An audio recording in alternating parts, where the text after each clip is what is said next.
জঞ্জাল সাফ হলে সুন্দর একটা মাঠ তৈরি হবে, ওই মাঠে তখন ফুটবল খেলা হবে।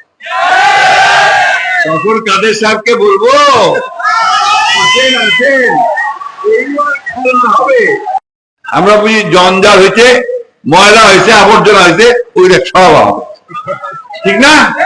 ঝাড়ু দিয়ে সরাবা হবে, ঠিক আছে? এই কাজটা উনি শুরু করছেন। এই কাজটা উনি ওনার বিভিন্ন লোক দিয়ে দেশের সব বিখ্যাত বিখ্যাত মানুষকে এক একটাকে কাউকে দিয়েছে উঠান পরিষ্কার করবার দায়িত্ব, কাউকে দিয়েছেন আপনি ওই নালা পরিষ্কার করার দায়িত্ব, এইভাবে বিভিন্ন জায়গাগুলো দিয়ে দিচ্ছেন যে ভাগ করো, সাইনটা করো, সংবিধান ঠিক করো, অর্থনীতি ঠিক করো, আমাদের নির্বাচন ব্যবস্থাকে ঠিক করো, এগুলো দিয়েছেন। ওনার কাজ শুরু করেছেন। আমাদেরকে এখন একটু ধৈর্য ধরতে হবে, ধৈর্য ধরে আমরা এদেরকে সহযোগিতা করব। ওনার জঞ্জাল সাফ হলে সুন্দর একটা মাঠ তৈরি হবে, ওই মাঠে তখন ফুটবল খেলা হবে।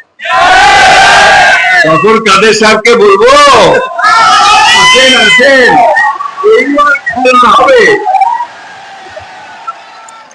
কি হবে না খেলা?